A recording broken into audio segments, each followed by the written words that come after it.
Sometimes a man reaches a point in life where the only friend he needs walks on four legs and never asks for anything more than a warm place by the fire. For Thach Morgan, that friend was Cole, a scarred black dog who'd wandered into his life during the loneliest winter he'd ever known, deep in the Colorado mountains. Thach had built himself a simple cabin where he could live quietly, far from the noise and heartache of the world below.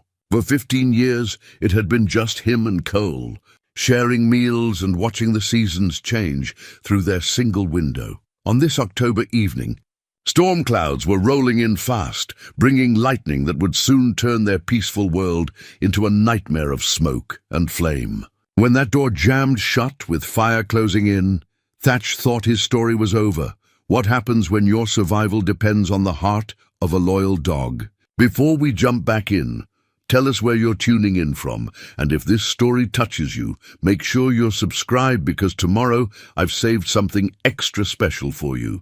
The morning light filtered through the pines like liquid gold, casting long shadows across the meadow where Thach Morgan sat on his porch, whittling a piece of mountain oak. His weathered hands moved with practiced precision, each stroke of the knife deliberate and sure.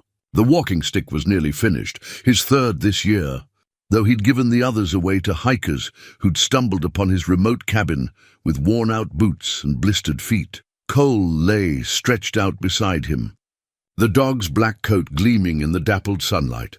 The shepherd mix bore scars across his muzzle from some long-ago encounter with wild creatures, but his amber eyes held a depth of understanding that never ceased to amaze Thach. Those eyes had watched him through 15 winters, 15 summers, 15 cycles of hope and memory. The cabin behind them stood as solid as the day Thach had driven the last nail into its cedar walls. Every board, every joint, every stone in the chimney had been placed by his own hands during that first desperate autumn when he'd fled civilization like a wounded animal seeking shelter. The structure was simple but sturdy. One main room with a sleeping loft, a stone fireplace that could heat the entire space, and windows positioned to catch both the morning sun and the evening alpenglow that painted the peaks crimson each night. "Been 22 years since I first set foot in these mountains," Thach murmured to Cole, who lifted his head at the sound of his master's voice. "Came up here to scout trails for a mining company. Fool job, really. They wanted to punch a road through virgin wilderness just to haul out a few tons of silver ore." The dog's tail thumped once against the porch boards, a gentle acknowledgement that seemed to say he was listening. Thach had long ago stopped feeling foolish for talking to Cole as if he were human. In many ways, the dog understood him better than most people ever had. Those early years as a wilderness scout had been good ones. Thach had possessed an almost supernatural ability to read the land, to find game trails invisible to other men, to predict where streams would run highest in spring, to sense the subtle signs that warned of avalanche danger or sudden weather changes. The mining companies and survey crews had paid him well for that knowledge, and he'd earned a reputation from Canada to New Mexico as a man who could find his way through country that would swallow other guides without a trace. But reputation, he'd learned, was a double-edged gift. The more sought after he became, the more demands were placed upon his time and conscience. Companies wanted him to mark routes through sacred burial grounds. Developers wanted him to find ways around environmental protections. Politicians wanted him to verify claims about wilderness areas that he knew were lies. The breaking point had come on a bitter February morning in Montana, when he'd been hired to guide a group of investors to a proposed ski resort site. The place they wanted to develop was a hidden valley he'd discovered years earlier, a pristine bowl surrounded by peaks, with a crystalline lake that mirrored the sky and meadows where elk came to calve each spring. It had been his secret sanctuary, a place he'd never marked on any map or mentioned in any report. Standing in that snow-covered meadow, watching the investors discuss lift towers and parking lots and luxury condominiums, something fundamental had broken inside him.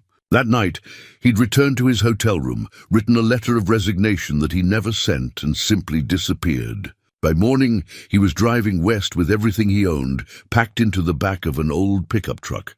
The Colorado mountains had called to him like a half-remembered song. He'd driven these winding forest roads until his truck could go no farther, then hiked into the wilderness with a backpack, full of tools and a heart full of determination to find a place where he could live. According to his own terms, the land he'd chosen was perfect in its isolation, a small valley tucked between ridges, accessible only by a deer trail that wound through dense forest for 3 miles before emerging into the clearing where he'd built his home. A spring-fed creek provided fresh water year-round, and the southern exposure ensured his garden would receive adequate sunlight during the short mountain growing season. Building the cabin had been an act of meditation as much as construction. Each log was selected with care, each joint fitted with the patience of a man who had nowhere else to be and nothing to prove to anyone. He'd worked through that first autumn, racing against the coming snows, sleeping under canvas when rain fell, and pushing himself until his hands bled and his back screamed in protest.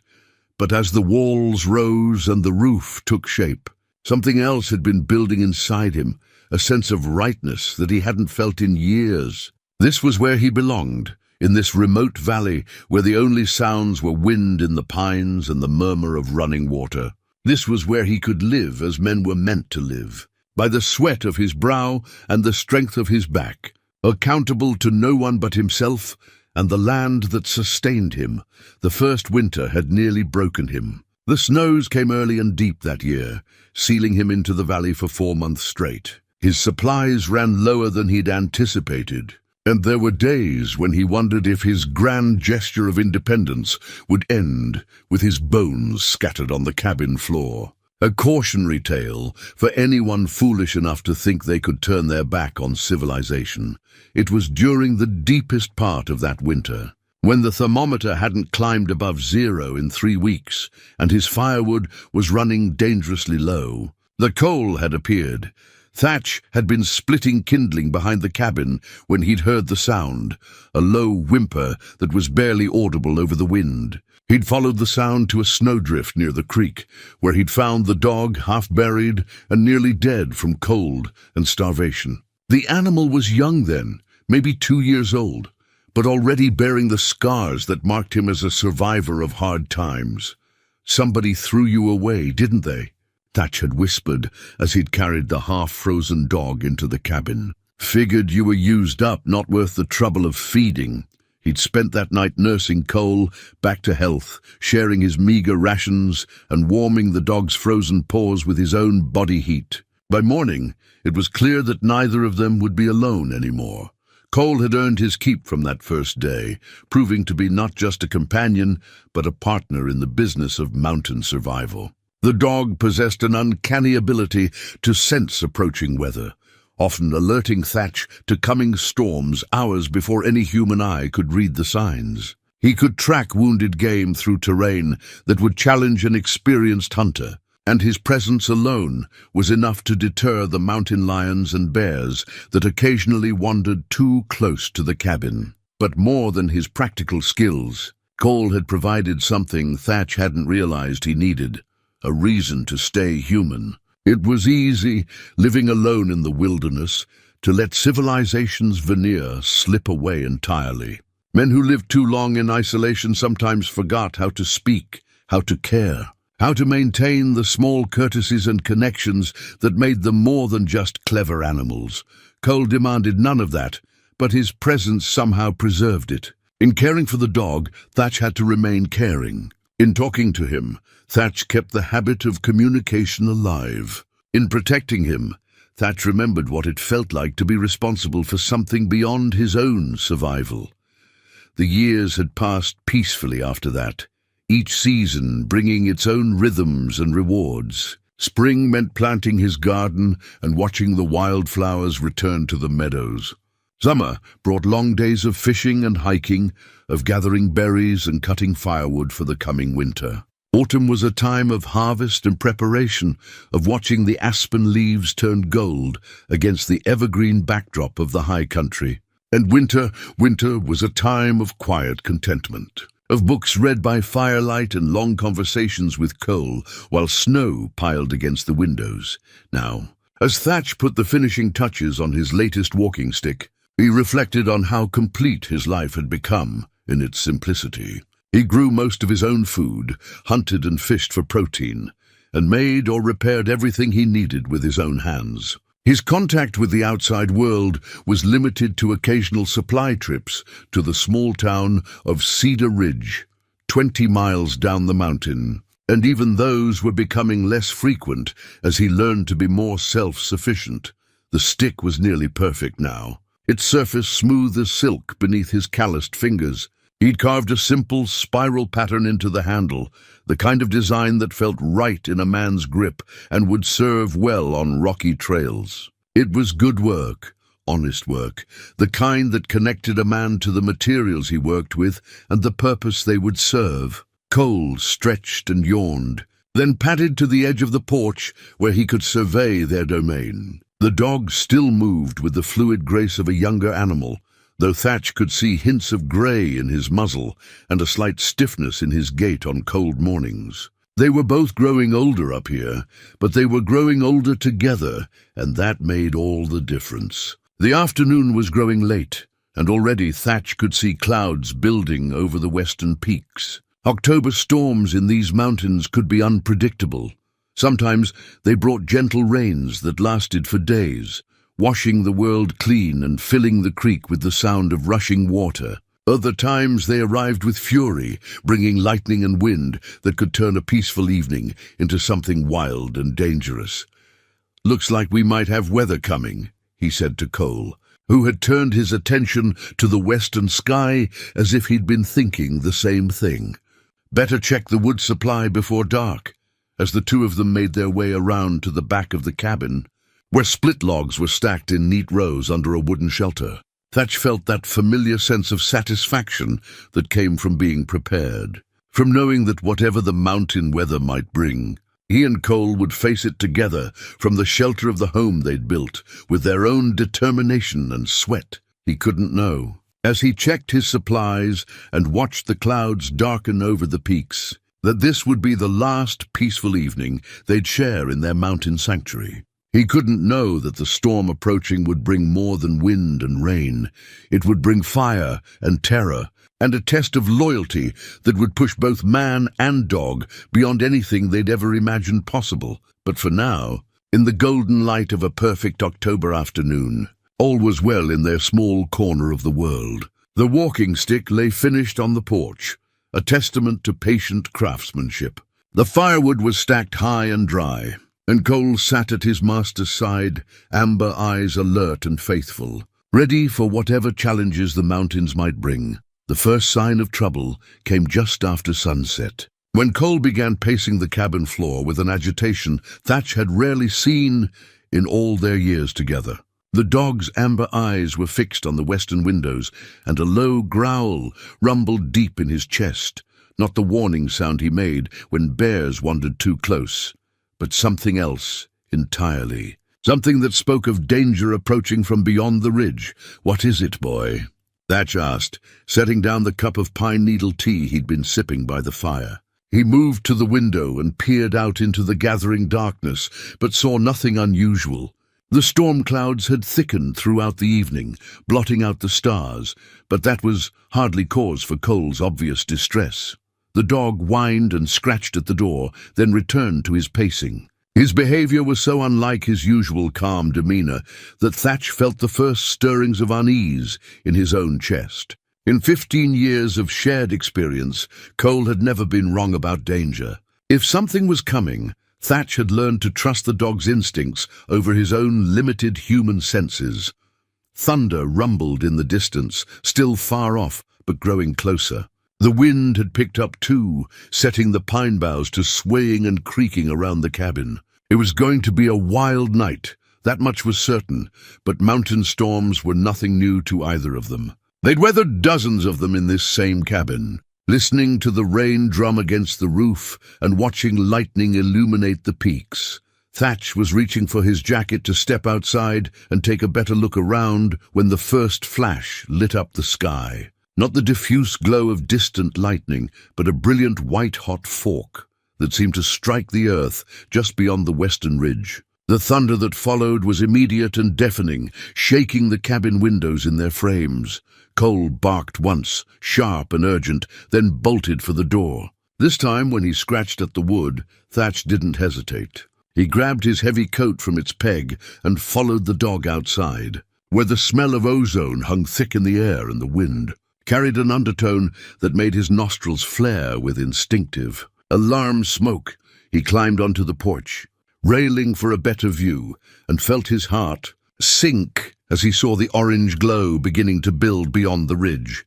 The lightning had found its mark in the dry timber, and somewhere in the forest that had been his sanctuary for 15 years. A fire was being born. October had been unusually dry, with barely a trace of rain in the past 6 weeks. The undergrowth was tinder dry, and the pine needles on the forest floor crackled underfoot like paper. It was exactly the kind of conditions that could turn a single lightning strike into a crown fire that would race through the canopy faster than a man could run. Another lightning bolt split the night, and another, as if the storm was deliberately feeding the flames it had started. With each flash, Thatch could see more clearly the growing wall of orange light beyond the ridge. The fire was moving, spreading through the dry timber with frightening speed. Cole stood beside him, no longer agitated but alert and waiting. The dog understood danger in ways that humans often couldn't, and his stillness now was not calm but readiness, the poised attention of a creature prepared to act the moment action was required. We might have to run for it. "Old friend," Thatch murmured, though even as he spoke the words, his heart rebelled against the idea. This cabin was more than just shelter. It was the physical manifestation of everything he'd built his life around. Every log, every stone, every carefully fitted joint represented not just labor but love, not just construction, but creation of the first real home he'd ever known. The wind shifted, and suddenly the smoke smell was stronger, carried on gusts that made the flames beyond the ridge flicker and dance higher into the night sky. Thatch tried to calculate the distance and the likely path of the fire. If it stayed on the far side of the creek, there was a chance it might burn itself out against the natural firebreak of the rocky ravine. But if the wind carried burning embers across the water, as if summoned by his fears, a shower of sparks suddenly appeared above the trees, glowing red against the black sky like malevolent stars. The wind caught them and scattered them across his clearing, and Thatch watched with growing dread as several landed on his roof. He grabbed the ladder from behind the cabin and scrambled up to check for spots of fire, Cole barking anxiously below. The cedar shingles were old and dry, perfect kindling for any spark that found a hold. He found 3 small glowing spots and quickly stamped them out with his boots. But even as he worked, more embers were falling like deadly snow. The fire had crested the ridge now, and Thatch could see its true scope for the first time. What had started as a single lightning strike had become a wall of flame nearly a quarter-mile wide, consuming everything in its path with an appetite that seemed almost alive. The sound it made was like a distant freight train, a low rumble punctuated by the crack and crash of falling trees. He climbed down from the roof and began throwing his most precious possessions into a canvas pack.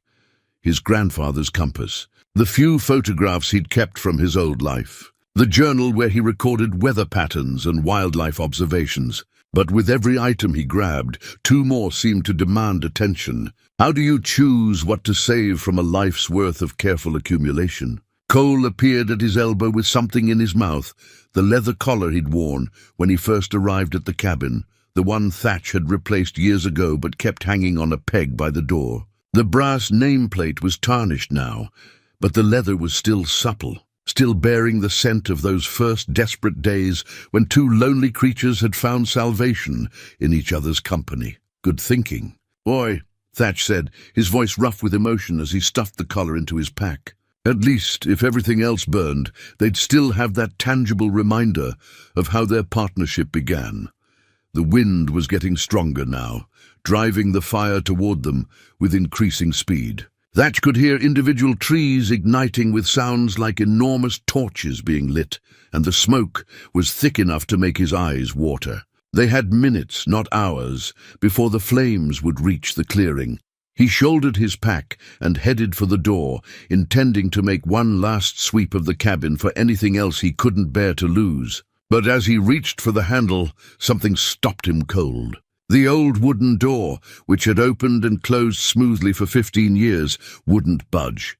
He put his shoulder against it and pushed, but the door held fast. The frame had warped in the heat, or debris had fallen against it from outside. Either way, he was trapped in his own home, while wildfire raced toward them through the forest. Cole sensed the problem immediately and began clawing at the base of the door, his powerful legs driving against the wood with desperate strength. But the door was solid oak, built to keep out mountain weather and wild animals, and no amount of scratching would break it down. Thatch tried the windows, but they were too small for a man of his size to climb through. And besides, the glass was already starting to crack from the heat. The smoke was seeping through every gap in the cabin's construction now, making it hard to breathe and harder to think clearly. The sound of the approaching fire was like standing next to a waterfall, a constant roar that drowned out everything else. Through the windows, he could see individual flames beginning to lick at the edge of his clearing, testing the air for the next fuel to consume. This was how it would end then. After 15 years of self-sufficient mountain living, after surviving winters that had broken lesser men, after building a life based on preparation and careful planning, he would die trapped in his own home by a door that had worked perfectly until the moment he needed it most. Cole continued his assault on the door, throwing his full weight against it now in powerful charges that shook the entire frame. The dog's determination was heartbreaking to watch, but Thatch knew it was hopeless. The door was simply too strong, and they were running out of time. The heat was building inside the cabin now, and outside the windows, Thatch could see the first flames beginning to climb the trees at the edge of his clearing.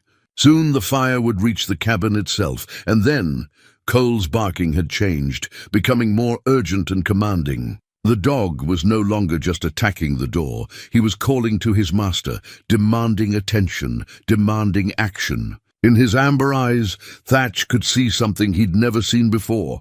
Not just loyalty, but a fierce determination that seemed to burn as bright as the approaching flames. The smoke was getting thicker inside the cabin, and Thatch could feel panic starting to claw at the edges of his mind like a living thing. He'd faced dangerous situations before, avalanches that could bury a man in seconds, blizzards that turned familiar terrain into a white maze of death, encounters with grizzly bears that had tested every survival instinct he possessed. But this was different. This was being trapped like a rat, while everything he'd built burned around him. Cole had stopped his frantic assault on the door and was now standing perfectly still, his scarred head tilted, as if listening to something Thatch couldn't hear. The dog's amber eyes reflected the growing orange glow from outside, but there was no fear in them, only that intense focus that Thatch had learned to recognize over 15 years of shared dangers. "What is it, boy?" Thatch gasped through the smoke. His throat was raw now, and each breath was becoming harder to draw. The heat inside the cabin was rising steadily, and he could hear the fire beginning to consume the trees closest to his clearing. Soon the cabin itself would be surrounded by flames, and even if they could get the door open, there might be nowhere to run. Cole moved to the fireplace and began pawing at the loose stones near the hearth, not the careful scratching he'd done at the door, but deliberate, purposeful digging. At first, Thatch thought the dog had simply lost his mind from fear, but then he remembered something from those early days of cabin construction, the root cellar. When he'd built the cabin, Thatch had excavated a small storage space beneath the floor near the fireplace, a cool, dry place to keep preserved foods and emergency supplies. The entrance was hidden beneath a section of removable floorboards, covered over with loose stones from the hearth for camouflage. In all the years since, he'd rarely used it, preferring to keep his stores in the more convenient pantry off the main room. But Cole remembered. Somehow, the dog had retained the knowledge of that hidden space from watching Thatch work on it during their first year together. And now, with flames closing in and the door refusing to budge, Cole was trying to show him the way out. Thatch dropped to his knees beside the fireplace and began pulling away the loose stones Cole had been digging at. His fingers found the edge of the concealed floorboards, and he pried them up to reveal the dark opening below. The space was smaller than he remembered, barely large enough for a man to crawl through, but it connected to a tunnel he'd dug that led outside. Emerging behind the cabin near the woodshed, he'd almost forgotten about that tunnel. It had seemed like a good idea at the time, a bolt hole in case he ever needed to escape quickly, but the entrance outside had become overgrown with brush over the years. Still, if the opening was still clear, it might be their only chance. Cole was already squeezing through the narrow opening, his black form disappearing into the darkness below. Thatch grabbed his pack and the water bucket from beside the hearth, then followed, dropping down into the cramped space that smelled of earth and old wood. The tunnel was even smaller than he remembered, forcing him to crawl on his hands and knees while dragging his supplies behind him. The air down here was cleaner, though, filtered through soil and stone, and for the first time since the door had jammed, Thatch felt like he could breathe properly.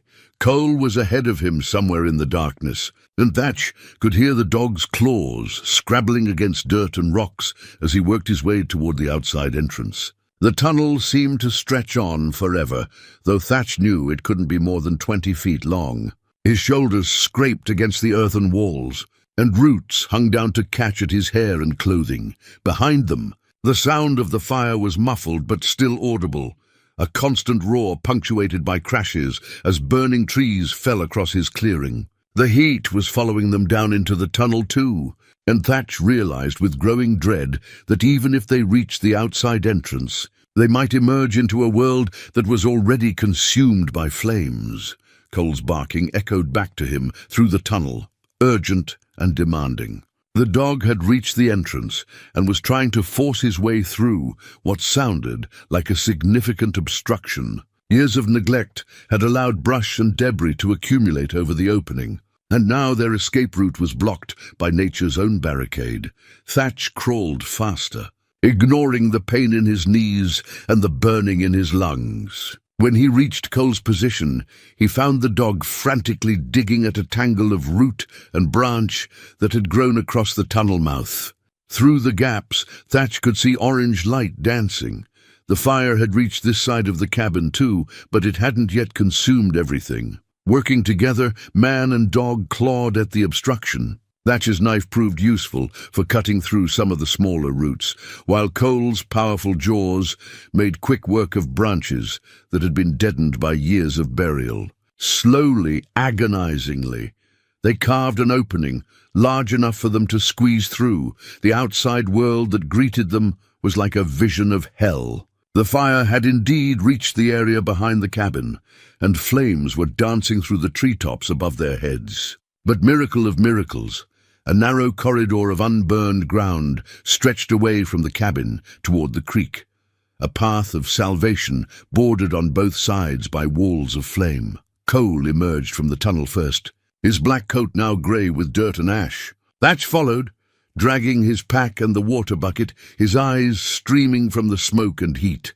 The temperature outside was brutal, like standing in front of an open furnace, and the air shimmered with waves of heat that distorted everything beyond a few yards. They had to move immediately. The fire was closing in from both sides, and the narrow corridor of escape was shrinking by the minute. But as they prepared to run for their lives, Thatch made a devastating discovery.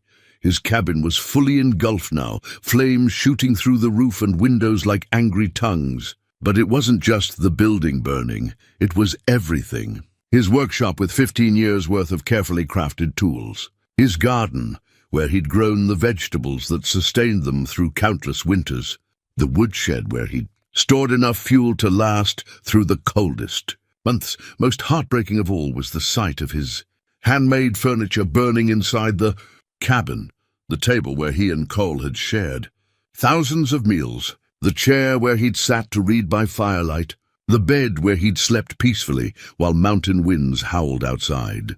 All of it was being consumed by flames that showed no mercy for the love and labor that had gone into every piece. Cole pressed against his leg, a warm reminder that not everything precious could be destroyed by fire. The dog's presence steadied him, reminded him that they were alive, they were together, and they still had a chance to stay that way if they moved quickly. The path to the creek was their only hope now, but it wouldn't remain open much longer. On both sides, the fire was spreading through the canopy above, raining down sparks and burning debris that could block their escape route at any moment. They would have to run faster and farther than either of them had ever run before, through heat that could kill and smoke that could blind, with nothing but their determination and their bond to see them through.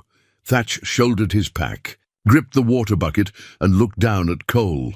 The dog was waiting for his signal, ember eyes bright with trust and readiness. Whatever came next, they would face it as they had faced everything else. Together, the run to the creek was like racing through the mouth of a dragon. Heat pressed against them from all sides, so intense that Thatch could feel his eyebrows singeing and his lungs burning with each breath. The narrow corridor between the walls of flame was closing fast, branches overhead beginning to catch and spread the fire across their only escape route. Cole ran beside him with the fluid grace of a wolf, his powerful legs eating up the ground, while his amber eyes stayed fixed on the path ahead. The dog seemed to navigate by instinct through the choking smoke, leading them around fallen logs and burning debris that Thatch could barely see until they were almost upon it.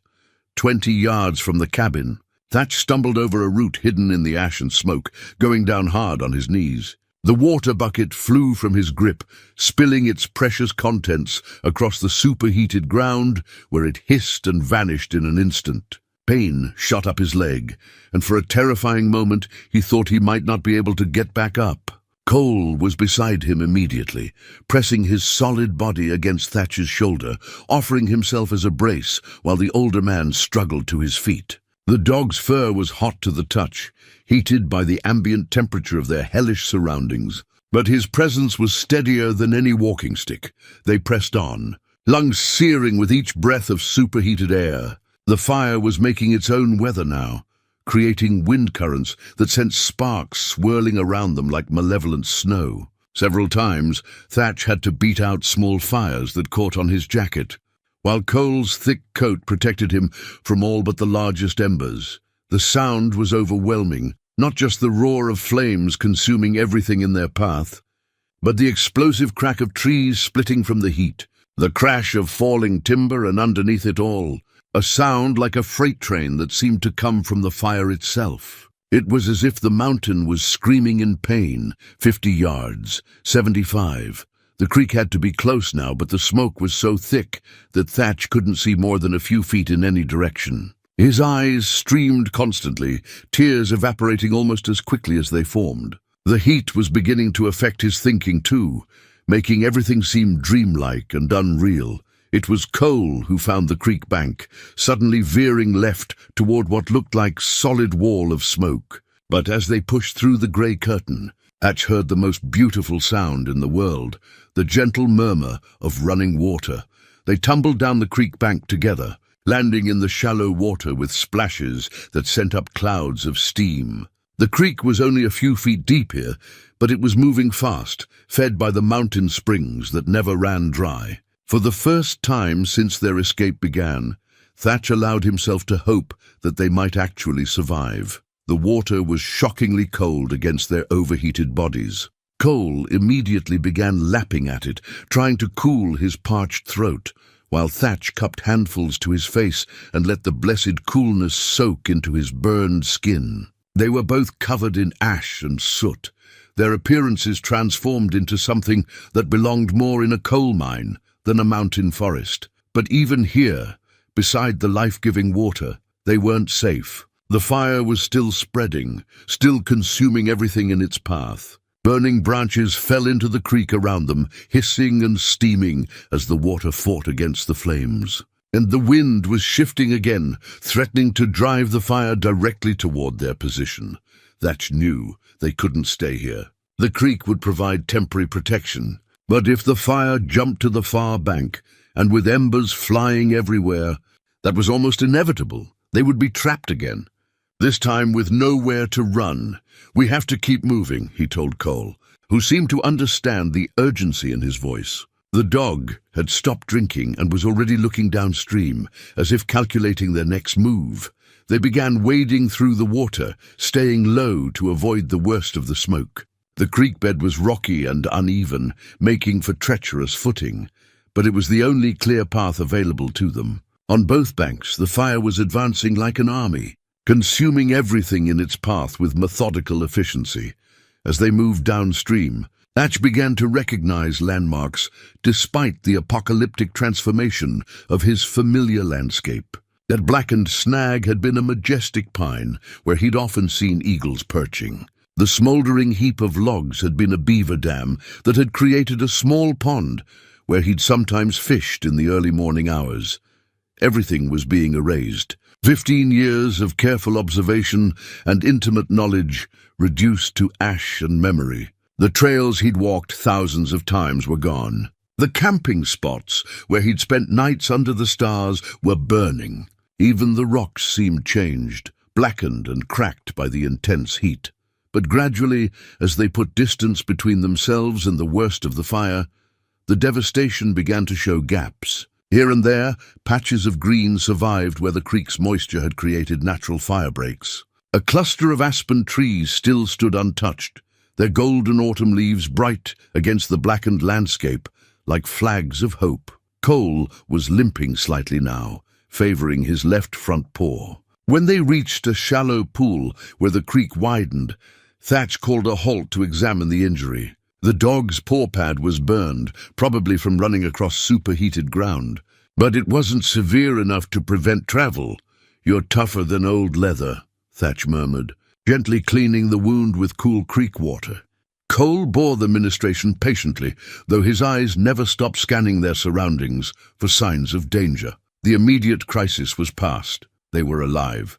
They were together, and they were moving away from the worst of the fire. But as Thatch looked back at the orange glow that marked the location of his destroyed home, the full weight of their situation began to settle on his shoulders.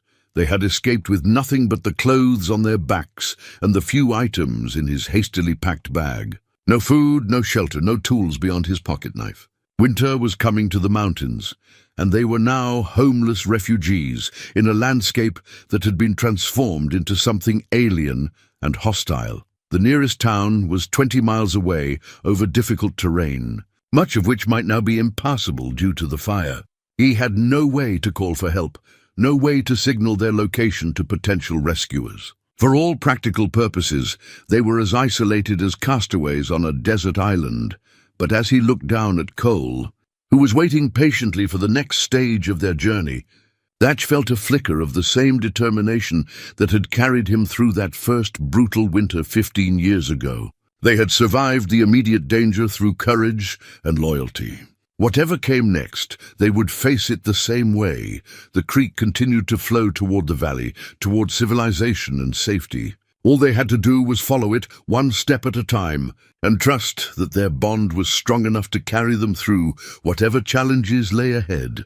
By dawn, they had covered nearly 3 miles downstream, following the creek's winding path through a landscape that looked like the surface of an alien planet. The fire had moved on, leaving behind a world of ash and blackened stumps. But the air still carried the acrid smell of destruction, and wisps of smoke rose from hidden embers that continued to smolder in the ruins of what had once been pristine wilderness. Thatch's body ached in ways he hadn't felt since his younger days as a scout, when he'd sometimes pushed himself beyond reasonable limits to meet impossible deadlines. His knees protested every step on the rocky creek bed, his shoulders burned from carrying the pack, and his throat felt raw from breathing smoke and superheated air. But Cole was struggling more visibly. his injured paw forcing him to favor his other 3 legs with each careful step. They needed rest, shelter, and most critically, they needed to find some source of food and clean water. The creek provided the latter, but Thatch's emergency supplies consisted of little more than a handful of jerky, some hardtack, and his grandfather's compass, enough to sustain them for perhaps a day, certainly no longer. As the morning light grew stronger, illuminating the extent of the devastation around them, Thatch began to recognize their approximate location. If his memory served, they were somewhere near the old logging camp that had been abandoned decades ago when the timber company moved their operations farther north. There might still be structures standing there, maybe even supplies left behind by hunters or hikers who had used the site as a way station over the years. Cole seemed to sense the change in their direction when Thatch turned away from the creek toward a ridge that showed fewer signs of fire damage. The dog's tail, which had drooped with exhaustion, lifted slightly, and his amber eyes regained some of their alert intelligence.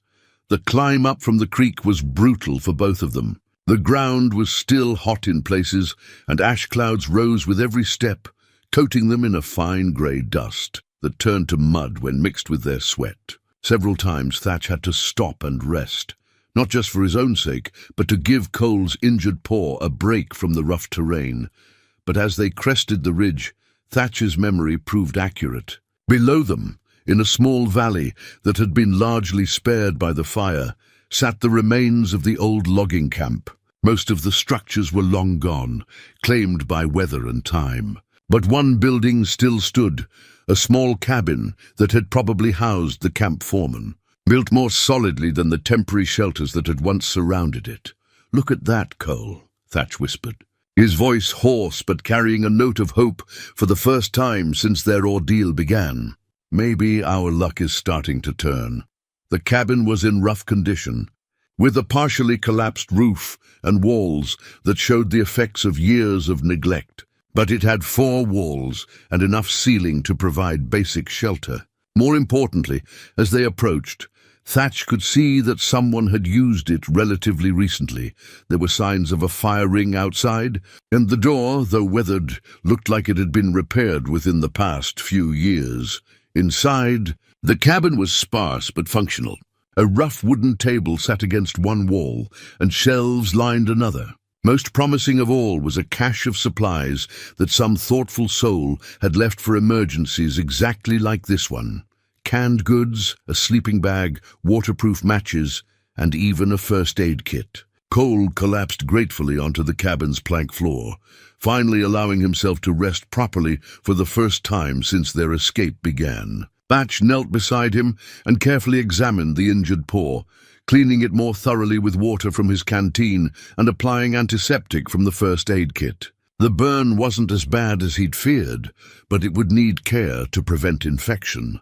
As he worked, Thatch found himself talking to Cole about their situation, partly to comfort the dog, but mostly to help organize his own thoughts. "We've got shelter for now, and enough food for maybe a week if we're careful. But we can't stay here forever. The fire's still spreading, and even if it doesn't reach this valley, we're going to need real medical attention for both of us." Cole's response was to rest his scarred muzzle on Thatch's knee, a gesture of trust that never failed to move the old man. Despite everything they'd been through, the terror of being trapped, the hellish run through the flames, the grueling night-long march through devastated wilderness, the dog's faith in him remained absolute. But Thatch felt the weight of that trust heavily. Cole was depending on him to get them both to safety, and the responsibility was daunting. At 68 years old, Thatch was no longer the young man who had first ventured into these mountains with nothing but determination and a backpack. His reflexes were slower, his endurance limited, and the margin for error in their current situation was razor-thin. The sound of aircraft passing overhead interrupted his brooding. Looking up through the gaps in the cabin's damaged roof, he could see helicopters and planes, the aerial firefighting force that was undoubtedly working to contain the blaze they'd barely escaped. For a moment, he considered trying to signal them, But they were flying high and fast, focused on the active fire zones, not searching for survivors in areas the fire had already passed through. Besides, he realized with growing concern, officially, he didn't exist. His cabin had never been registered with any government agency. He paid no property taxes, received no mail delivery. He'd lived off the grid so completely that there would be no records of his presence in the fire zone. No one would be looking for Thach Morgan because no one knew he had been there to begin with. The implications of this realization were sobering. They couldn't count on rescue. They would have to save themselves. And with Cole injured and both of them exhausted, that was going to require careful planning and no small amount of luck. As if sensing his master's dark thoughts, Cole lifted his head and looked directly into Thach's eyes. In that amber gaze, Thach saw not just trust, but determination. The same fierce will to survive that had brought the dog to his door during that terrible first winter. The same stubborn refusal to give up that had driven him to attack an oak door with nothing but determination and loyalty. "You're right, boy," Thach said softly, scratching behind the dog's scarred ears. "We didn't come this far just to quit now. We'll rest here today, get our strength back, and then we'll figure out how to get ourselves home." Home. The word had a different meaning now than it had 12 hours ago. Home was no longer a hand-built cabin in a hidden valley that was gone forever, reduced to ash and memory. Now home meant simply wherever they could be together, safe and free to continue the partnership that had sustained them both through 15 years of mountain living. As the day wore on, and the distant sound of firefighting aircraft continued overhead, Thach began to formulate a plan for their survival. 3 days passed in the abandoned logging cabin, and with each sunrise, Thach felt the weight of their situation pressing down on him like the mountain itself. Cole's paw was healing well, but the dog remained subdued, spending long hours lying by the single window, watching the ash-laden landscape with eyes that seemed to reflect his master's growing concerns. The emergency supplies were holding out, but barely.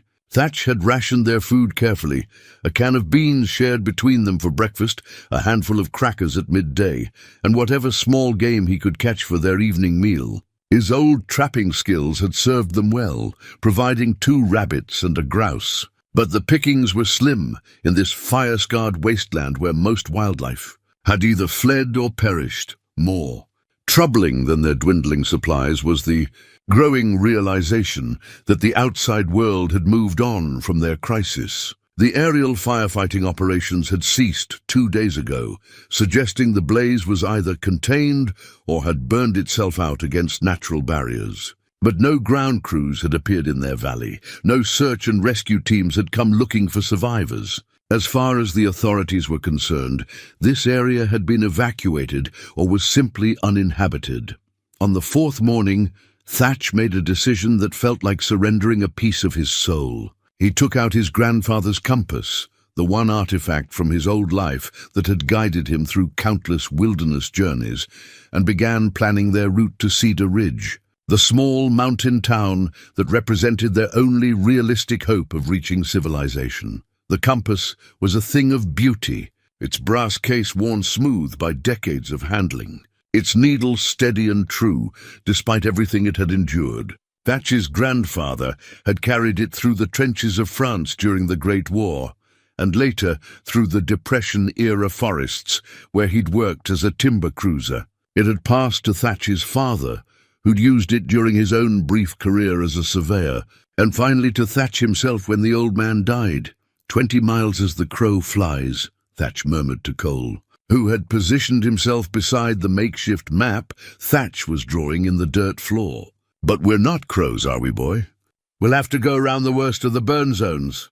Follow the valleys where we can find water and maybe some shelter." Cole's tail thumped once against the floor, a gesture of agreement or encouragement that had become one of their most important forms of communication during these dark days. The dog's resilience continued to amaze Thach, despite his injury, despite the trauma of their escape. Despite the uncertainty of their situation, Cole remained steady and faithful. ready to follow wherever his master led, but Thatch wasn't sure he deserved that faith anymore. At 68, he felt every one of his years in ways he never had before. The fire had stripped away more than just his cabin and possessions.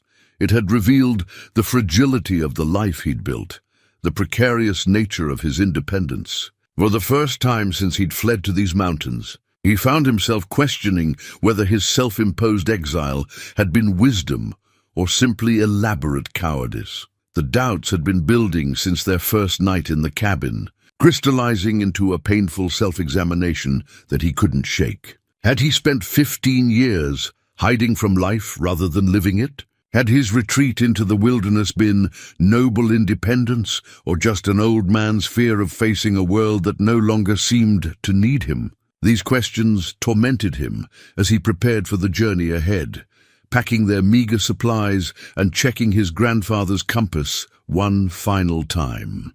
Cole seemed to sense his master's internal struggle, pressing closer than usual and offering the wordless comfort that had sustained them both through countless challenges. "You know what the hardest part is, old friend?" Thatch said as he shouldered his pack and prepared to leave their temporary shelter. "It's not knowing if I've got enough left in me to get us both home safe. I used to be certain about things, about my abilities, about my place in the world. But this fire, it's burned away more than just trees and buildings. It's shown me how small and vulnerable I really am." The admission felt like a physical weight lifting from his chest. For 15 years, he'd cultivated an image of himself as completely self-sufficient, a man who needed nothing from the world beyond what he could provide with his own hands and knowledge. But here he was, dependent on the kindness of strangers who'd left emergency supplies, relying on rescue by people who might not even know he existed, sustained by the loyalty of a dog who deserved better than an old man's failing courage. They stepped outside into a morning that looked like the aftermath of war. The air still carried the smell of smoke, and everything, trees, rocks, the very ground they walked on, was coated with a fine layer of ash that stirred with every breath of wind. In the distance, skeletal remains of burned forests stretched across the ridges like the ribs of some enormous dead creature. But as they began walking, something remarkable happened. Cole, who had been moving gingerly on his injured paw for days, suddenly seemed to find new strength. His stride became more confident, his head lifted higher, and when he looked back at Thatch, his amber eyes carried a spark of something that looked remarkably like hope. The dog's resilience triggered something in Thatch as well, a memory of why he'd survived that first brutal winter, why he'd been successful as a wilderness scout, why he'd been drawn to these mountains in the first place. It wasn't just about self-sufficiency or independence. It was about the quiet strength that came from facing challenges honestly, from accepting help when it was offered, from recognizing that survival was often a cooperative venture between species, between individuals who chose to care for each other. As they walked through the devastated landscape, following game trails that were slowly recovering from the fire's passage, Thatch began to see signs of renewal alongside the destruction. Green shoots were already pushing up through the ash in places where the fire had burned less intensely. Birds were beginning to return, attracted by the insects and small creatures that were emerging from their hiding places. Life, it seemed, was remarkably persistent in its determination to continue. Maybe that's the lesson here. "Cole," Thatch said as they paused to rest beside a small spring that had somehow survived the conflagration. "Maybe it's not about being strong enough to face everything alone. Maybe it's about being smart enough to accept that we need each other, all of us, whether we walk on 2 legs or 4. Cole's response was to drink deeply from the spring, then settle beside his master with the patient contentment of a creature who had never doubted the wisdom of loyalty and partnership.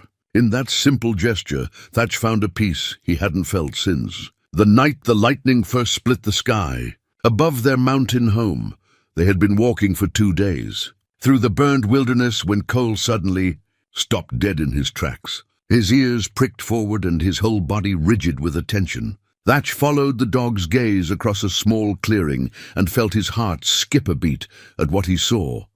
Smoke was rising from a stand of trees that had somehow escaped the fire's fury. But this wasn't the wild, chaotic smoke of burning forest. This was the controlled, purposeful smoke of a campfire, rising straight and steady into the still morning air. Other people. After 15 years of self-imposed isolation, after days of believing they were completely alone in a devastated wilderness, they had found, or been found by, other human beings. Thatcher's first instinct was to retreat, to circle wide around the camp and continue towards Cedar Ridge without making contact. Old habits died hard, and his hermit's wariness of strangers ran deep.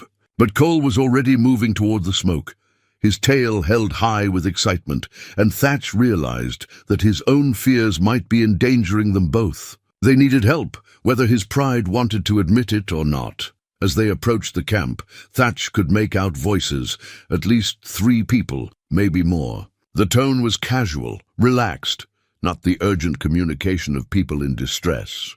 These weren't fellow fire refugees. They were something else entirely. Cole trotted ahead with growing confidence, and Thatch had to quicken his pace to keep up. The dog seemed to sense something about these strangers that reassured him, though Thatch couldn't imagine what that might be.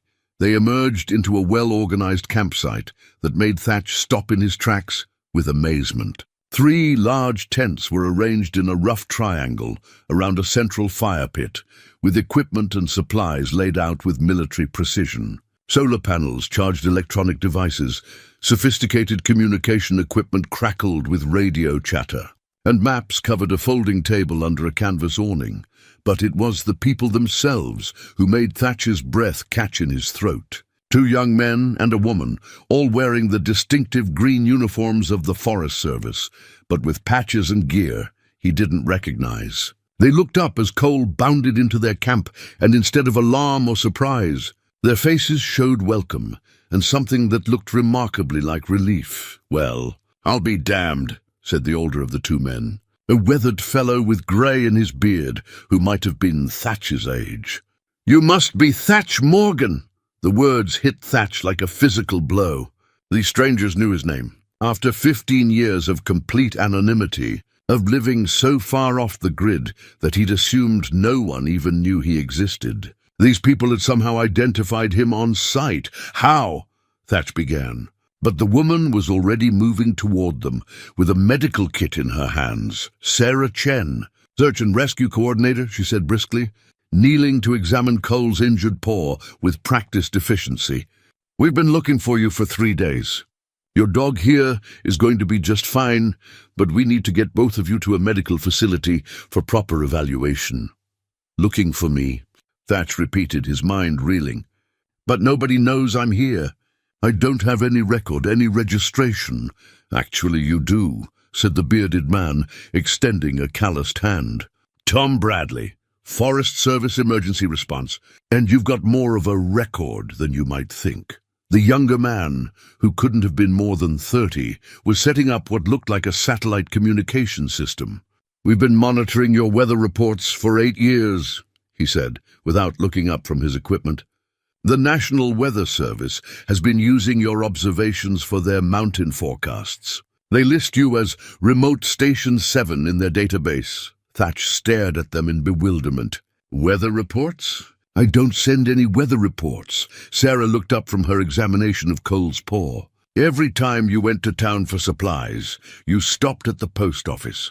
Mrs. Henderson has been copying your journal entries and forwarding them to the Weather Service. Apparently, you keep more detailed and accurate records than most of their official stations." The revelation staggered Thatch. Mrs. Henderson at the Cedar Ridge post office. He'd barely spoken a dozen words to her in all his years of supply runs. He'd never imagined she was even paying attention to him, let alone reading his private journals and sharing them with government agencies. "She was worried about you," Tom continued. "When the fire started, she called the Forest Service and told them there was a man living alone up in the burn zone. Took us a while to figure out where, but your weather observations gave us enough clues to narrow down the search area." Cole was enjoying Sarah's attention. his tail wagging as she cleaned and bandaged his paw with supplies that were clearly far superior to anything Thatch could have provided. The dog seemed completely at ease with these strangers, as if he'd been waiting for them to arrive. "The thing is," the young technician said, finally looking up from his communication array, "you're something of a local legend. People in town call you the ghost of the mountains. This mysterious figure who shows up every few months, buys supplies, and disappears back into the wilderness. Mrs. Henderson says you've helped dozens of lost hikers over the years, always quietly, always without taking credit." Thatch shook his head slowly. "I just gave them directions, maybe some food if they needed it. It wasn't anything special. Special enough that 3 different families sent letters to the Forest Service asking us to find you and make sure you were safe," Tom said. "Seems like you made quite an impression on their kids." The memories came flooding back. A family with young children who'd gotten lost on the old mining trail. A teenage girl who'd twisted her ankle on a solo hike. A young couple whose car had broken down near the creek crossing. In each case, he'd simply done what any decent person would do, offered help to people who needed it. He'd never thought of those brief encounters as significant. Certainly never imagined they would lead to organized search and rescue efforts. Sarah finished her work on Cole's paw and turned her attention to Thatch himself, checking his pulse and examining his hands and face for injuries. "You're dehydrated and you've got some minor burns, but nothing that won't heal," she pronounced. "The question now is what you want to do next." "I don't understand," Thatch said. Tom spread a map out on the table, pointing to an area marked with red crosses. "Your entire valley is gone, burned down to bedrock. But the Forest Service has been talking about establishing a permanent weather monitoring station in this region, and frankly, you're the best candidate we've ever seen for the job." "A job?" The concept seemed alien after so many years of complete self-sufficiency. "Official position, government salary, full benefits," Sarah said. "You'd be stationed at the new ranger cabin we're building about 5 miles from where your old place was. Close enough to familiar territory, far enough from the burn zone to be safe." The young technician, his name tag read Martinez, grinned at Thatch's expression. "Plus, you'd get an official weather monitoring station with satellite uplink and everything. Think of it as an upgrade from your handwritten journals." Cole padded over to Thatch and sat beside him, pressing his warm body against his master's leg. The dog looked up with those amber eyes that held so much wisdom and trust, and in that moment, Thatch realized that his old life hadn't just been destroyed by fire. It had been transformed by the connections he'd never known he was making. By the community he'd served without realizing it. By the simple truth that no man is truly an island, no matter how hard he tries to be one. The offer hung in the air like morning mist, beautiful and tempting, but somehow insubstantial. After 15 years of complete independence, the idea of taking a government job, of having a boss and a schedule and official responsibilities, felt as foreign to Thatch as learning to breathe underwater. But as he looked around at the professional efficiency of the search and rescue camp, at the genuine concern in these strangers' faces, at Cole, who was already making friends with Sarah as she finished treating his paw, Thatch felt something shifting inside him. The rigid walls he'd built around his solitary life were developing cracks, and through those cracks, unexpected light was beginning to seep in. "I need time to think," he said finally. And Tom Bradley nodded with understanding. "Of course you do. This isn't the kind of decision a man makes in 5 minutes. The Forest Service coordinator rolled up his maps and secured them in a waterproof case. "Tell you what, we've got a helicopter coming in this afternoon to extract our team. You and Cole are welcome to ride with us to Cedar Ridge, get checked out at the medical clinic, maybe spend a few days in town while you consider your options." The thought of helicopter rescue, of being lifted out of the wilderness he'd walked into on his own power, rankled against Thatch's sense of self-reliance. But one look at Cole, who was clearly exhausted despite his brave front, reminded him that this wasn't just about his own stubborn pride anymore. "The dog needs proper medical attention," Sarah added, as if reading his thoughts. That paw is healing well, but we should have a veterinarian take a look, make sure there's no infection starting. Cole's welfare settled the matter. All right, Thatch said. We'll accept the ride. But even as he spoke the words, he felt a profound sense of unease. Not fear, exactly, but something deeper, a recognition that accepting this help meant acknowledging that his old life was truly over. The mountain hermit, who had lived entirely by his own rules, was about to become just another person, dependent on the systems and services of civilization. As if sensing his master's internal struggle, Cole padded over and dropped something at Thatch's feet. It was a charred piece of wood, burned black, but still recognizable as part of the walking stick he'd been carving on that last peaceful afternoon before the fire changed everything. The dog must have picked it up during their escape from the cabin. Carrying it all this way without Thatch even noticing, the sight of that damaged wood hit Thatch harder than all the devastation they'd walked through. This stick represented his craftsmanship, his connection to the materials and tools of mountain living, his ability to create something beautiful and functional with nothing but his hands and patience. Now it was just a piece of charcoal, its careful carving obliterated by flames. But as he picked up the ruined stick, Thatch realized something important. The fire had destroyed the physical object, but it couldn't touch the knowledge that had created it. His hands still remembered how to shape wood. His eyes still knew how to read the grain. His mind still held decades of accumulated wisdom about living in harmony with the natural world. Martinez, the young technician, noticed his fascination with the charred wood. "You're thinking about what you've lost," he said quietly. "But maybe you should think about what you could build instead." "What do you mean?" "The new ranger station. It's not going to be some prefab government building. The Forest Service wants it to blend with the environment, to be a model of sustainable mountain architecture.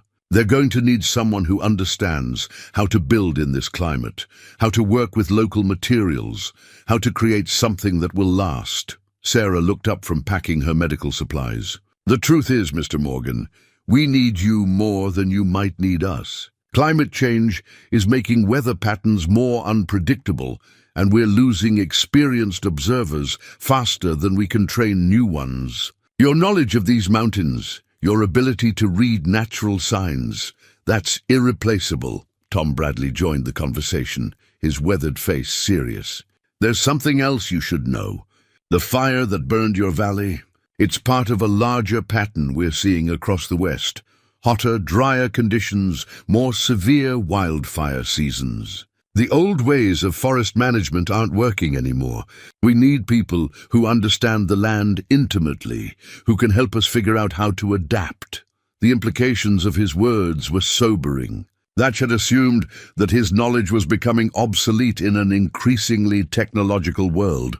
But these people were suggesting the opposite, that his skills were more valuable than ever, precisely because they represented a deeper, older way of understanding the natural world. Cole settled down beside the charred walking stick, his chin resting on the ruined wood as if he too understood its significance. The dog's amber eyes met Thatch's with that steady gaze that had sustained them both through 15 years of partnership. And in that look, Thatch saw something that surprised him. Cole wasn't just waiting for his master's decision, he was trusting him to make the right choice, whatever that might be.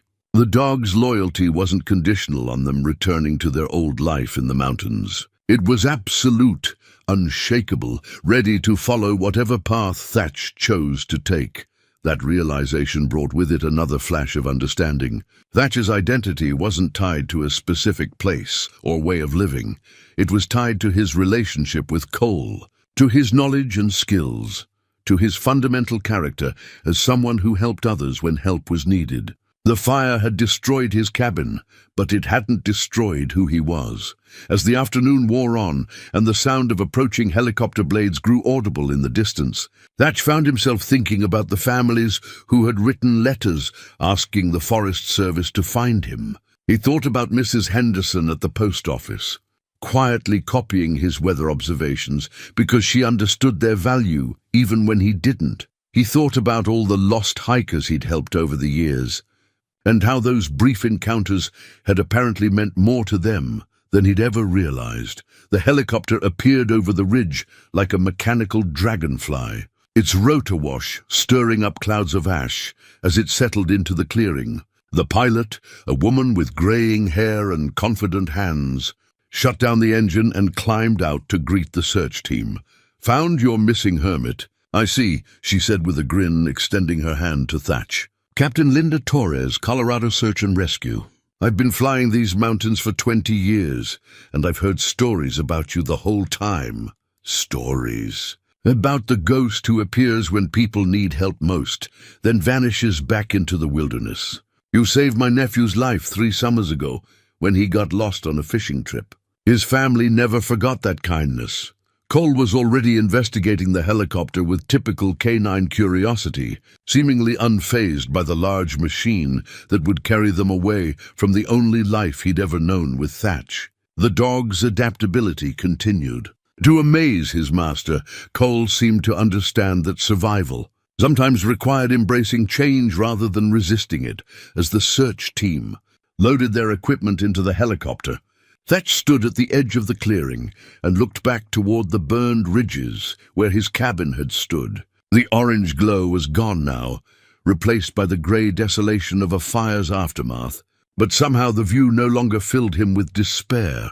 Something important had ended in those flames, but something else had begun in the darkness of that jammed door. In Cole's desperate charge against impossible odds, in their long journey through devastation to this moment of unexpected rescue and even more unexpected opportunity, the charred walking stick lay in his hands, ruined but not forgotten. Tomorrow, if he chose to accept it, he could begin carving a new one. Not to replace what was lost, but to celebrate what had been found, the knowledge that no one is ever truly alone, that the connections we make often matter more than we realize, and that sometimes the greatest adventures begin when we thought everything had ended. Cole padded over to him, pressing against his leg in that familiar gesture of companionship and support. The dog looked up with those wise amber eyes, and in them Thatch saw reflected not the past they were leaving behind, but the future they would face together, whatever form it might take. The helicopter's rotors began spinning faster, creating a downdraft that stirred the ash around them into small whirlwinds. Thatch had never flown before. In all his years as a wilderness scout, he'd always insisted on walking into territory, believing that a man couldn't truly know land he'd only seen from the air.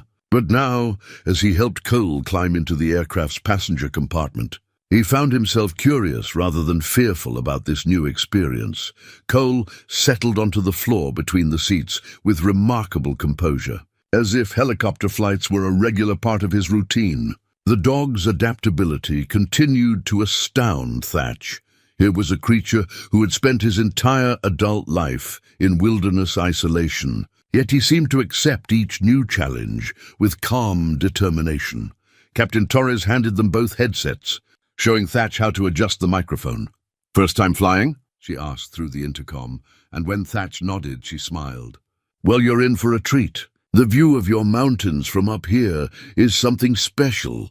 As the helicopter lifted off, Thatch felt his stomach drop in a way that had nothing to do with the aircraft's motion. Through the window, he could see the full scope of the devastation for the first time. What had seemed like localized destruction from ground level revealed itself as something much more extensive, thousands of acres of blackened forest stretching across multiple ridges and valleys. His cabin valley was just a small, dark scar in a landscape that looked like it had been painted with charcoal. But as they gained altitude, other things became visible too. Patches of green where the fire had jumped over areas, leaving islands of life in the burned expanse. The silver thread of streams and rivers that had provided natural fire breaks. And everywhere, the first signs of recovery, areas where the ash was already showing hints of new growth. "It's not as bad as it looks from down there," Tom Bradley's voice crackled through the headset.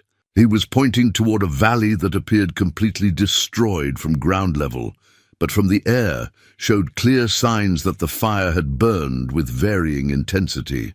See those stands of trees that are still green? The fire went around them, not through them. And those areas that look completely black, a lot of those trees will survive. Their bark protected them. Sarah leaned forward from her seat behind them. The Forest Service has been doing recovery work in areas like this for decades. We know how to help the forest regenerate, how to replant strategically, how to manage the recovery process. But we need people who understand the subtle signs, who can read what the land is telling us about how it wants to heal. Through the aircraft's window, Thatch could see Cedar Ridge approaching in the distance, a small town nestled in a valley that had been spared by the fire's path. From the air, it looked like a tiny collection of buildings surrounded by an ocean of wilderness, a reminder of how small human settlements were in the grand scale of the mountains. Cole had positioned himself where he could look out the window, his amber eyes fixed on the landscape passing below. The dog showed no signs of airsickness or anxiety, just that same alert interest he'd always displayed when exploring new territory on foot. It occurred to Thatch that Cole might be the most adaptable creature he'd ever known, equally at home in wilderness isolation or helicopter rescue, equally comfortable with solitary survival or human company. As they descended toward the landing pad behind Cedar Ridge's small medical clinic, Thatch caught sight of something that made his heart skip. A small crowd had gathered to meet them, not just medical personnel, but townspeople, families with children, elderly folks who had probably lived in this valley for generations. Word gets around fast in small towns, Captain Torres explained, seeing his expression. When the Forest Service said they were bringing in the famous mountain hermit, people got curious. Famous. The word felt strange, applied to someone who had spent 15 years trying to remain invisible. But as the helicopter settled onto the landing pad and the rotors began to slow, Thatch could see the faces in the crowd more clearly. These weren't curiosity seekers or thrill seekers. They were people who looked genuinely concerned, genuinely glad to see that he and Cole had survived the fire. A veterinarian was waiting with a wheeled stretcher for Cole, though the dog clearly preferred to walk on his own. Dr. Martinez, no relation to the forest. Service technician was a middle-aged woman with gentle hands who immediately put both Thatch and Cole at ease. "Let's get this brave fellow checked out properly," she said, kneeling to examine Cole's injured paw right there on the landing pad. "From what I can see, someone did an excellent job with the initial treatment. This should heal up just fine with proper care." As medical personnel guided Thatch toward the clinic for his own examination, he found himself walking through a gauntlet of friendly faces and words of concern. An elderly man stepped forward from the crowd, someone Thatch recognized from his occasional supply trips to town, though they'd never spoken. "Mr. Morgan," the man said, extending a weathered hand. "Bill Patterson. I run the hardware store. Just wanted you to know. When we heard about the fire, when we heard you might be missing up there, this whole town was worried sick. You've helped a lot of folks over the years, and we don't forget kindness like that." The simple words hit Thatch with unexpected force. He'd thought of his brief encounters with lost hikers and stranded travelers as insignificant, hardly worth remembering. But clearly they had meant something to the people he'd helped, and by extension, to their families and communities. As they reached the clinic entrance, Cole turned back to look at him with those wise amber eyes, and in that look, Thatch saw something that took his breath away. It wasn't just loyalty or trust, it was pride. Cole was proud of his master, proud of the man who had helped strangers without expecting anything in return. Proud to be the companion of someone who mattered to people he'd never even met. Inside the medical clinic, Dr. Rebecca Santos examined Thatch with the thorough efficiency of someone who had treated her share of wilderness emergencies. His burns were minor, his dehydration easily corrected with IV fluids. But she was concerned about the smoke inhalation and insisted on keeping him overnight for observation. "You're in remarkably good shape for a man who's been through what you have," she said, checking his blood pressure one more time. But at your age, we don't take chances with respiratory issues. Besides, it'll give you time to think about what comes next. What came next? The question that had been haunting him since Tom Bradley first mentioned the Forest Service job offer. Through the clinic window, Thatch could see Cole in the veterinary clinic next door, surrounded by staff members who were clearly enchanted with the stoic mountain dog. Even in a medical setting, Cole was making friends, accepting attention with the same dignity he'd shown throughout their ordeal. As evening fell, Tom Bradley stopped by with a folder full of documents, job descriptions, benefit packages, maps of the proposed new ranger station location. But he also brought something else, a thick scrapbook that he set on Thatch's bedside table. "Mrs. Henderson at the post office put this together," Tom explained. "Thought you might like to see it?" The scrapbook was filled with letters, dozens of them dating back years. Letters from families thanking the mountain man who had helped their lost children. Letters from hikers who had been guided to safety by a mysterious figure who had appeared when they needed help most, then vanished before they could properly thank him. Letters from parents whose teenagers had been found by someone who had not only shown them the way home, but had taught them important lessons about wilderness survival and respect for nature. One letter, dated just 6 months ago, was from a woman named Jennifer Walsh. Her 12-year-old son had gotten separated from their hiking group during a sudden thunderstorm. A man with a black dog had found the boy, sheltered him in a natural cave, and kept him calm through the night before guiding him back to the trail where searchers eventually found them both. "He wouldn't even tell us his name," the letter read. "Just said he was glad the boy was safe and disappeared back into the forest. But my son talked about him for weeks afterward, about how the man had shown him which plants were safe to eat, how to find clean water, how to read the weather signs. He said the man treated him like he was smart and capable, not like a scared little kid. That meant the world to him." Another letter was from an elderly couple whose car had broken down on the mountain road during an unexpected snowstorm 3 winters ago.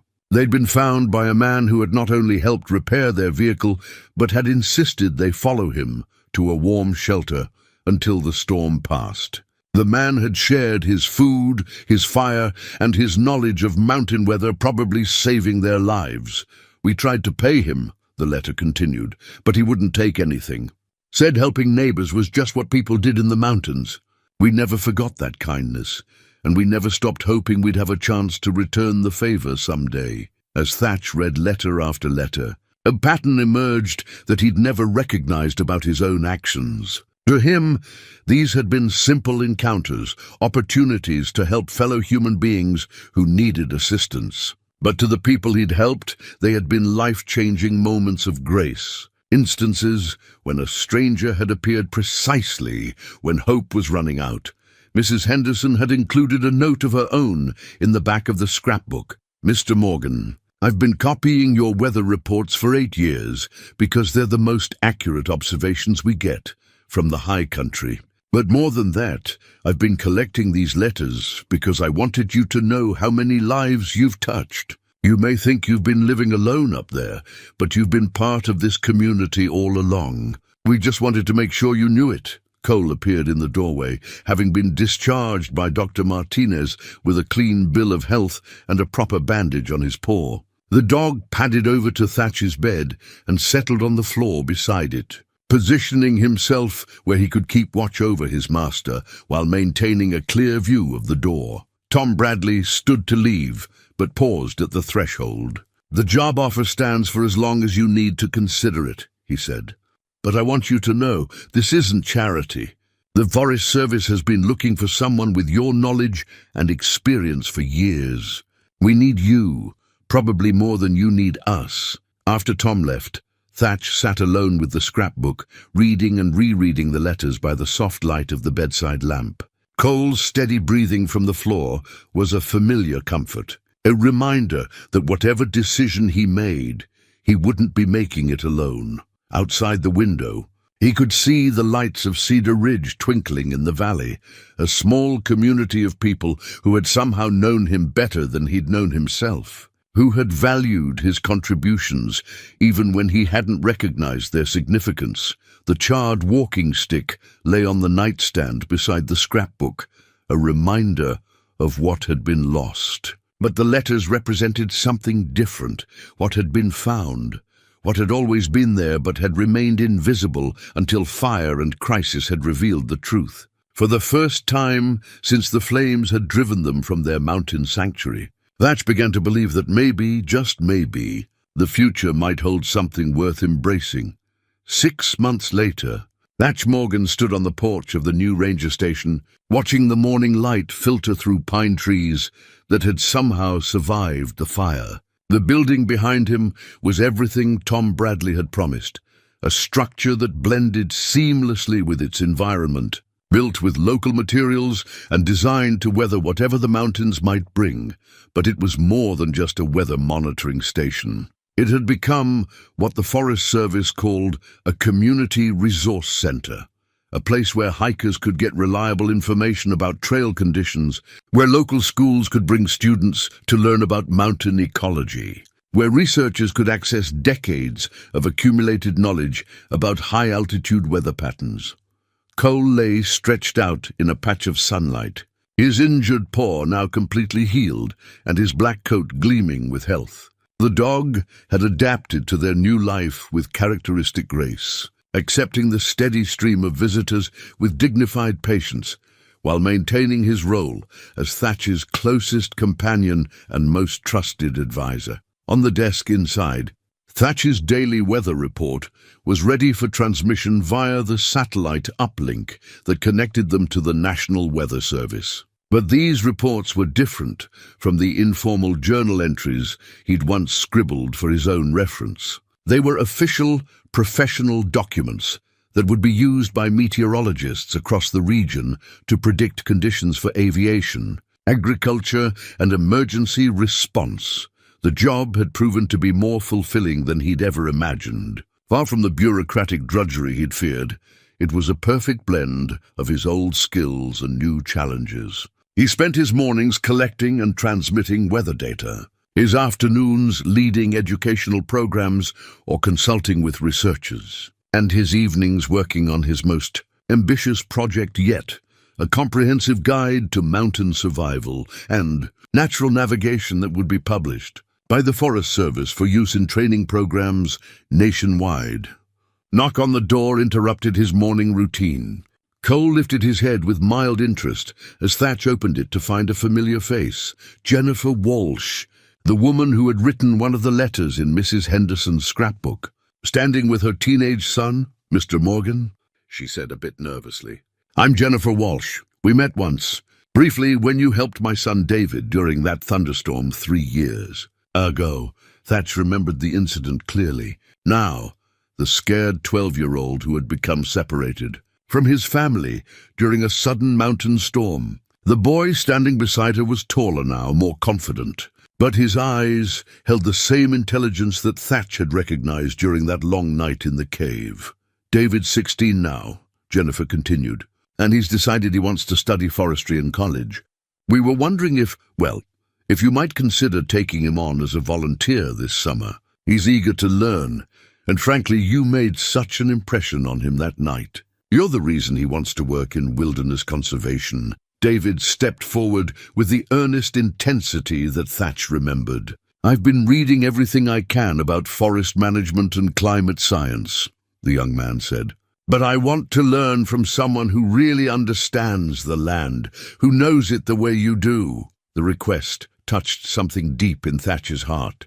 Here was a chance to pass on knowledge that had taken him decades to accumulate, to plant seeds that might grow into a lifetime of service to the wilderness he loved. Cole seemed to approve of the visitors, his tail thumping gently against the porch boards. "I'd be honored to have you work with us this summer," Thatch said, and the smile that spread across David's face was worth more than any government salary.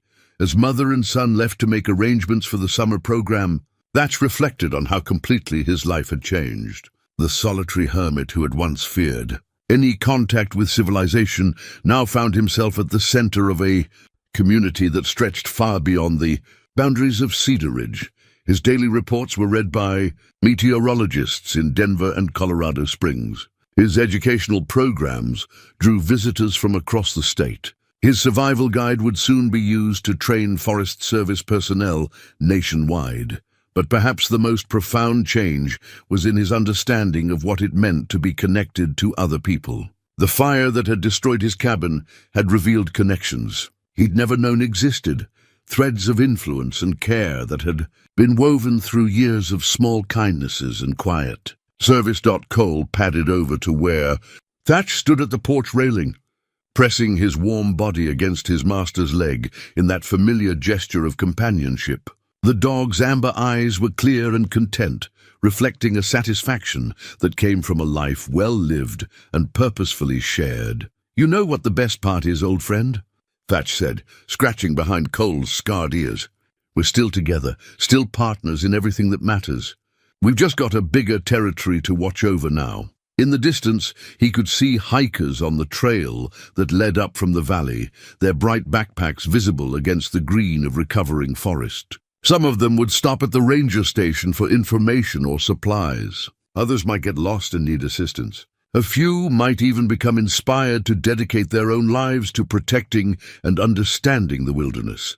Whatever challenges they brought, Thatch and Cole would be ready. They had survived fire and devastation, had walked through smoke and ash to find a new purpose on the other side. They had learned that true strength came not from isolation, but from connection. Not from independence, but from interdependence. Not from hiding from the world, but from serving it with all the wisdom and care they could muster as the morning sun climbed higher over the peaks and the first visitors of the day began making their way up the trail. Thatch Morgan smiled and went inside to begin another day of the work he'd never known he was meant to do. And Cole, faithful as ever, followed close behind, ready for whatever adventures this new chapter of their partnership might bring. In the end, they had both found their way home, not to a place, but to a purpose that was bigger than either of them alone, yet perfect for who they were together.